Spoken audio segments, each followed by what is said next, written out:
মেয়েরা দেশের বাইরে পড়তে যাওয়া কতটুকু যুক্তিযুক্ত?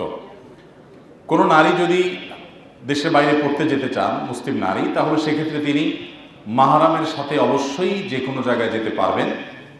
এক্ষেত্রে তার জন্য মৌলিক শর্ত থাকবে যে সফরে মাহরাম থাকা গুরুত্বপূর্ণ শরীয়তের একটি বিধান। নবী সাল্লাল্লাহু আলাইহি ওয়াসাল্লাম বলেছেন, লা তুসাফিরুল মারআতু ইল্লা মা'আ মাহরামিন।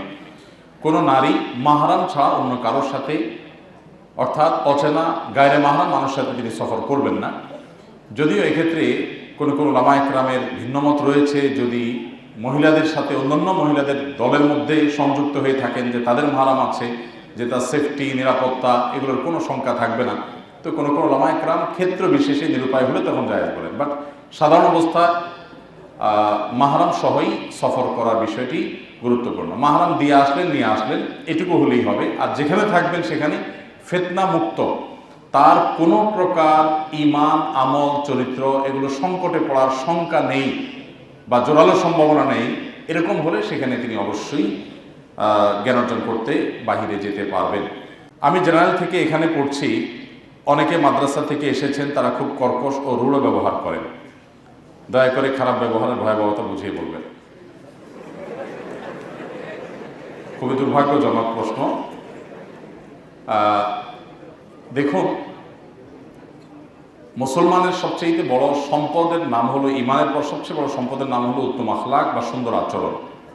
নবী করিম সাল্লাল্লাহু আলাইহি ওয়াসাল্লাম বলেছেন, মা মিন শাইইন ইউদআউ ফিল মিজান ইয়াওমাল কিয়ামতি আসকালু মিন হুসনিল খুলুক। কিয়ামতের দিন মিজানের পাল্লায় যত ভালো কাজ উঠানো হবে, অর্থাৎ পরিমাপ করা হবে, এর মধ্যে সবচেয়ে ওয়েটফুল ভালো কাজ হবে মানুষের উত্তম আচরণ।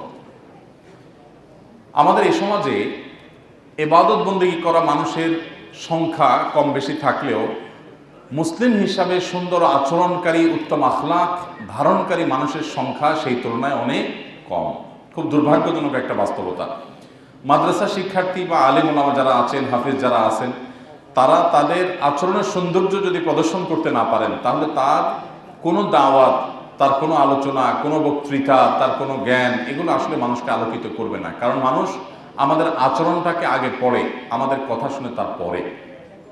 অতএব যদি কোনো মুসলমান তার আচরণ খারাপ থাকে, তিনি অন্য সমস্ত আমলে অগ্রসর হলেও তিনি আল্লাহর কাছে অগ্রসর হতে পারবেন না। এই জন্য আমাদের আচরণ হতে হবে সবচেয়ে সুন্দর, সবচেয়ে ভালো।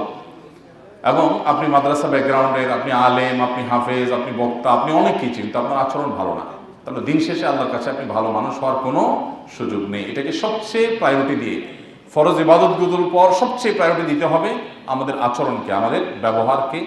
নবী করিম সাল্লাল্লাহু আলাইহি ওয়াসাল্লামের পুরো জীবন যদি আপনি দেখবেন যে সুন্দর আচরণের বাইরে খারাপ আচরণের কোনো নজির তার জীবনে যদি দূরের কথা, সাধারণ সাহাবীদের মধ্যেও সচরাচর দেখা যায় না। দু চারটা বিচ্ছিন্ন ঘটনা ঘটলেও নবী করিম সাল্লাল্লাহু আলাইহি ওয়াসাল্লাম কঠোর হাতে সেগুলোকে দমন করেছেন বা সেগুলো সংশোধনী দিয়েছেন। এই জন্য মাদ্রাসা ব্যাকগ্রাউন্ডে যারা এখানে আসেন, এই প্রশ্নটা আপনাদের জন্য অনেক বড় ইঙ্গিতপূর্ণ। আপনাদের সবার কথা না বললেও আপনাদের অনেককেই নিজেদেরকে সংশোধন করতে হবে। কারণ জেনারেল ব্যাকগ্রাউন্ডের ভাইয়েরা আমাদের আচরণটা দেখবেন, আমাদের বক্ষে থাকা জ্ঞান তারা কিন্তু দেখেন না, তারা আমাদের আচরণটা দেখেন।